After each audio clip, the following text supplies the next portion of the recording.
everyone, welcome back to Melody's 15 years. Today we're going to talk about long-term survivorship after 15 years. What the heck? What comes next? Hey, Melody. Hey. All Well, right. a What comes lot. next? A lot happens around 10 years. That's kind of the crux. Yeah, a lot happens at 10 years. Everything kind of changes. There's kind of milestones that you hit. 5 years, 10 years, 15 years are kind of big milestones. 5 years, usually your scanning changes. If you're class two, it might change. But usually, if you're a class one, you might go to once a year. At 10 years, a lot of people don't know what to do with us. And it seems oddly, um, it's an odd situation to be in, I guess, because you think, well, I'm 10 years out, you should still support me. But there's a lot of physicians who think we don't need to scan you anymore after 10 years. And that is kind of this weird conversation you have with your physician. It's like, well, I don't want to not be scanned. I still want scans. What do we do? And some doctors will say, nope, you're fine, go, you're good. And other doctors will say, well, let's scan you every year or every 2 years. Let's move to ultrasounds. Let's do something different. And it can cause some anxiety because we know that ocular melanoma can pop up 20 or 30 years later.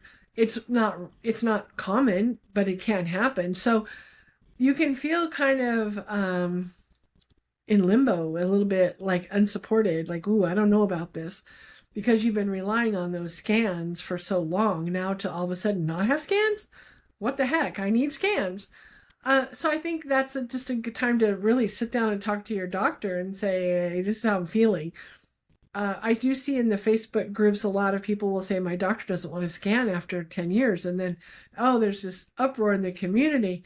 People are saying, oh, no, you have to have scans. And other people are saying, no, it's okay, you don't need scans. And so it causes all this confusion. There's nothing wrong with going to ultrasounds. You just have to be kind of careful, especially if you are an overweight person.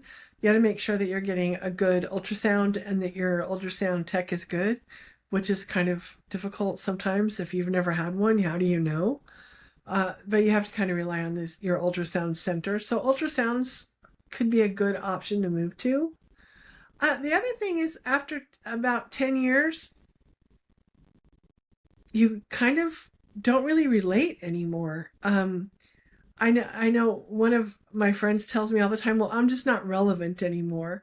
And I think a lot of us feel that way. We're just not relevant. We don't fit in a box anywhere. We're not early on. We're not newly diagnosed. We're kind of way past most of the milestones. So what do they do with us? And I think most doctors don't know what to do with us. That's true, yeah. But I mean, what an inspiration you guys are for the community at the same time. Yeah, but a lot changes in 10 and 15 years. There's a lot changed. When I was first diagnosed to now, so much has changed. So somebody will ask me, I'll be like, I don't know. I didn't have that done. I didn't have castle testing. I didn't have any biopsy. I didn't have any testing done. So, while I think you should have it done, I can't really tell you anything about it because I don't know.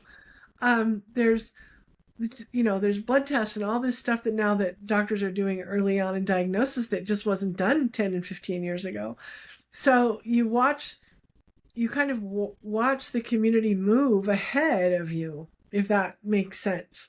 New people are being diagnosed, new people are coming in, new people are more active, and you start watching the older people, the older, out people start to fade away. They go on with their lives. You don't see them in the groups as much. They check in every now and then, because what happens, which is a good thing, is you get a life back. You're able to stop and breathe and be like, oh, my my world does not have to revolve around ocular melanoma anymore. I can kind of take a breather and go do good things, and I don't have to check in all the time. And you kind of get some freedom and a little bit of relief that you've made it. I could see that for sure. Yeah, I mean, it's so all encompassing of your life when you're first diagnosed. I mean, you can't see anything else. Right. So to be able to have that freedom to say, okay, I can put you in a box and walk away from you for a little bit. I mean, that's got to be a great feeling. It is. And people say, well, how often do you have scans? Well, not regularly. I go between MRIs and ultrasounds. And, if I'm 3 months late on my scan, I don't worry about it. My doctor doesn't worry about it. It's not like before when you're going every 3 months, if you're a week or two late, everybody freaks out. Oh no. You start becoming more flexible and more free about if you're going to do it or not do it. You can start making different decisions. Probably the best thing is that you start planning your life again.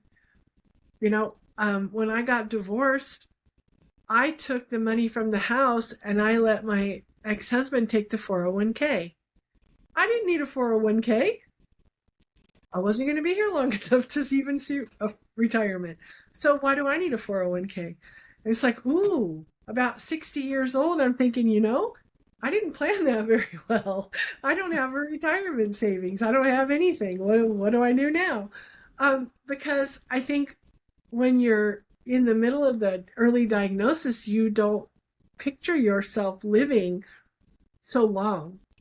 And so when you live 10 and 15 years out from diagnosis, it's like when you look backwards, you're like, ooh, my world was very small back then. And you make decisions that you don't look at 15 years later. When I was first diagnosed, I thought I'd be dead by 15 years. And here I am. Well, we're glad that you are here. Well, me too. But it's just you don't think about it when you're newly diagnosed or when you're in your first 5 years. Your first 5 years, everything is just so magnified. And then 5 to 10 years, you kind of get that little bit of a breather and you're like, okay, things aren't so magnified. And you start kind of not making it the center of your world anymore. And then from 10 to 15 years, it's like, boy, I hardly ever think about it anymore. I have to get the reminder from my doctor. Oh, I better go see my doctor because I don't even think about it. I don't look for that date on the calendar anymore. And how do you feel when you do get scanned? Do you still get anxiety? No, I don't. I don't because I honestly don't think that it's going to happen. I think, oh, well, it's a pain. I have to take time to go do this. Yuck, I don't like that. But I don't get the skin anxiety I used to have when I was constantly looking for a metastatic disease. Right. And being that they told you you were metastatic in the very beginning, I'm sure that you know what it feels like to be told you're metastatic. I'm sure there was an extra layer of anxiety going into your scans just because you had that experience. Mm-hmm. Yeah, well, you worry. I mean, I do remember going in for scans and thinking, oh God, this is going to be the scan. I just know it. I can feel it. This is going to be the scan. And then, the doctor's like, nope, you're all clear. And you're like, wait, really? And now I would go into the appointment thinking, oh, I'm all clear. And I would be surprised if he said I wasn't. Right. So it's reversed. Yeah. So now this year is 15 years. Mm-hmm. What kind of plans do you have now that you've hit 15 years? What are you looking forward to? I'm looking forward to retirement. I've never thought about retire. Well, I mean, I wanted to retire, but I've never really thought about what retirement would look like because I didn't think I would still be here. So now that I'm at the age where I can retire, I'm really excited for that. I'm excited for some free time and maybe some more travel and a next step in my life. What is the next step going to look like? Because when I was 48, I never thought I would be 65. Next year I'm going to be 65. Never thought I'd ever see that. So it's a milestone that I was not looking forward to that all of a sudden is here, and I'm excited for that. That's great. And what are you going to do in retirement? Do you know? I'm going to piddle. Okay. I'm not doing anything. I'm going to piddle. I'll still be involved in the community. I'm still going to be involved with the curing site, but I don't want to run the organization every day for the rest of my life. I would like somebody else to come in, and new blood and new ideas and new vision, because I think that's important.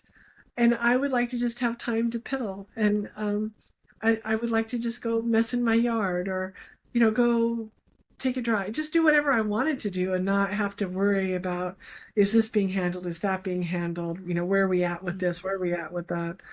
Yeah. Be nice. Yeah, A week-long weekend instead of just a 2-day weekend. That would be exciting. that would be very wonderful. I'm not one of those people that wants to work till I'm 80. I don't want to be that. I'm looking forward to just not having to do anything. Yeah, it sounds like a dream come true to me too. I run into people all the time that are in their 70s. They're like, "Oh, I could never quit working. I love working." And I'm like, "Oh, well, you and I are two different people because that's not me." Yeah, I always think it's funny when people complain about being bored. I'm like, I don't understand what that means. Like, I've, I've never been bored. I have a million things I want to do that I think are fun, and I can entertain myself all day long. I don't know what that means. I don't know. I'm not. No, I would Yeah. not be bored. There's so many things I would, I work on my house, work on my yard, just there's just things that I would do. I don't have enough hours in a week as it is right now. So I'm exciting to be able to have time where I don't know what to do with myself. I think that would be exciting because who knows, what will maybe create something new in that, or maybe a hobby that I didn't know that I wanted. You just don't know. But Hmm. I don't have the free time to explore anything right now. So That's very true. I think a lot of creativity and brilliant ideas are born out of free time. When you have the time to sit and think and let inspiration hit you, you're not busy and doing, 100 other things. yeah, yeah, I think it would be fun to just not have any, just be able to go play. Hmm. So, how many roughly of you are there that are at 10 or 15 years? Are there a lot or just a few? Well, because we only know who's in the community. There's quite a few of us in the community, but they're just not as active as they used to be. Yeah, Um, because they but don't need to be. mm, no, they've gone on with other things and kind of put ocular melanoma in the rearview mirror, and rightfully so. I think they should. I think it's just. I don't think there's anything wrong with becoming irrelevant. I would love to be irrelevant. I would love to not be a statistic. It would not a bad statistic. A good statistic would be great. I think we need to count more of us, but I I don't even know the number, but there's probably hundreds of us that are over 5 years and over 10 years. Wow, Yeah, that's very I know of cool. 25, about 25 right now that I know that are still in the group that are um, around 15 years. Somebody just made a comment on one of my posts on Facebook and said that this is also their 15th year, and their birthday is in July, and my birthday is in July. So it's like, oh wow, we're Omi twins. Because we're both July babies, and we both are in 15 years. We weren't diagnosed the same month, but it's exciting to meet people that are so far out and are doing well, and they have a life, and ocular melanoma is no longer the center.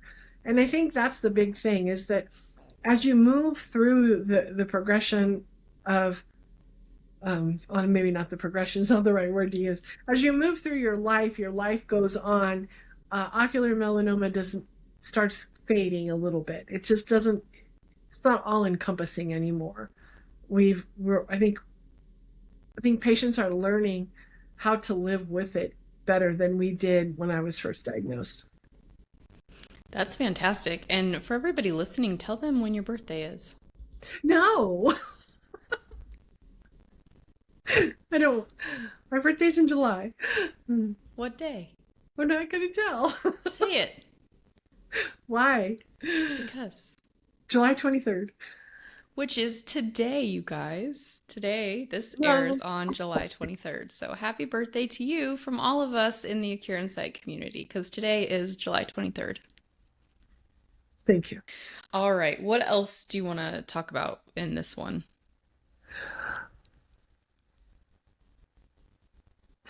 I think there's a freedom that you get as you progress through the years without metastatic disease, that we don't look at when we're first diagnosed. We think, oh, I'm never going to see that milestone.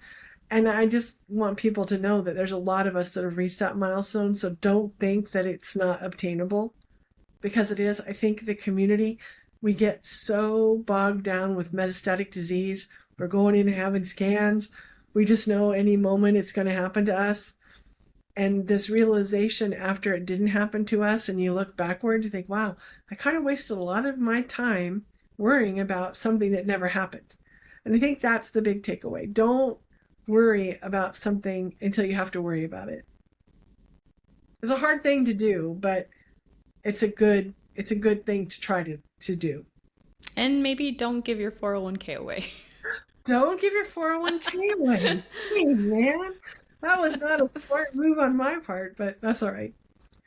Yeah, that's I okay. probably still came out a better end of it because I did get a good divorce settlement, so I'm doing fine. But Good.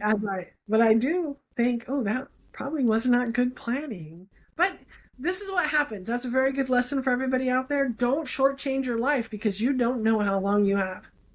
Don't think you're not going to see retirement. Don't think you're not going to see this milestone, because I know plenty of people that are metastatic that's like, oh, I'm never going to see a grandchild. Then, that next thing you know, they got three grandchildren and they're still doing fine. They're living with metastatic disease, but it's maintained and they're doing fine. So don't give yourself an expiration date too readily. Let it happen when it happens. Don't rush it along. Absolutely. And, also your neighbor who has no diagnosis, who thinks they have forever and puts things off, they could get hit by a bus tomorrow and they never got to do anything because they kept putting it off. So, you know, My mother had two friends. It was a couple, and they both retired and went to Lake Tahoe on a bus. They went to Lake Tahoe on a vacation, and they were going to go retire. And they were going to see the world. And I kid you not, they were crossing the street in Lake Tahoe and got hit by a bus, and they both died instantly. oh my goodness, So don't. When somebody says you could get hit by a bus, you can. It's a it real thing. happens. It does happen. And yeah, and anything can happen. I mean, you just don't know. So yeah, don't shortchange yourself, but also don't put things off and try to, use your time wisely, but don't succumb to fear that you're Yeah, not going to have enough. don't get so wrapped up into the fear of it all, because if I can look backwards and change things, which obviously I can't, but if I could, I wouldn't be worried as much as I worried. I wouldn't have been had so much anxiety. I would have not said no as often as I said no. I would have said yes more. Um, I think it's a hindsight's 2020, but at the same time, I want people to understand and learn from my mistakes. In the first 5 years, when you spend every day thinking that tomorrow you're going to die, that's not healthy. It's not a good way to be, because there's a very good chance that you won't. And people that say, well, I'm class 2 praying positive, there's plenty of people that are class 2 praying positive that are still alive after 5 years, and there's a good amount of class 1s that are not. So castle testing is a great prognostic tool, but a statistical tool. It is not a sentence. It is not a guarantee. It does not mean this is going to definitely happen to you. So don't just try not to go down that rabbit hole, because it's a very scary hole to find yourself in. I think that's very well said. Very wise words that we can all take away and implement in our lives. And, like you said, just do the best you can. Enjoy the time that you have. Don't try to analyze it and figure it out because none of us can do that anyway. So Yeah. just live your No, live your best life. that's it. Live your best life. And looking backwards, I did live a good life, but I could have done a lot of things a lot different. A lot of things happen in your life that you don't expect, but you regroup and you move forward. And I think that's the thing, is that we all need to be a little more flexible. A little more flexible with things that are happening, a little more flexible when something bad happens, but also be flexible when something good happens. Don't say no to the good stuff, because you got to live a good life. There's a lot of good stuff out there. And, 5 years, 10 years, 15 years, all these are great milestones. Celebrate them. For people who don't know, we have a spot on our website. It's called Celebrations. And it's not just for celebrations of life, it's for celebrations of living right now. When you reach certain milestones, you can send us photos and we'll actually put them on our website and you can tell your story. And that gives hope to people that are newly diagnosed because they can see the stories of people that are reaching these milestones. And it is hopeful. Newly diagnosed people like to hear that we're living long, healthy, happy lives and that we're getting through our anxiety, we're moving forward, and it's not all doom and gloom. And they need our stories to give them hope to get them through to where we are. Yeah, and with all the trials and new drugs they're testing and all the advancements, they're moving faster and faster and faster. So there's a lot of reason to have hope. Yeah, definitely. Most definitely. It's a good time to be diagnosed if you have to be diagnosed. Not that you want to, but... Not that you want to. But if you are, now is a lot better than 15 years ago. For sure. All right. Anything else you'd like to add in this episode? No, I'm good. I think that's it. Just go live a good life. All right, everyone. Take care. Have a wonderful week, and we will see you all next time.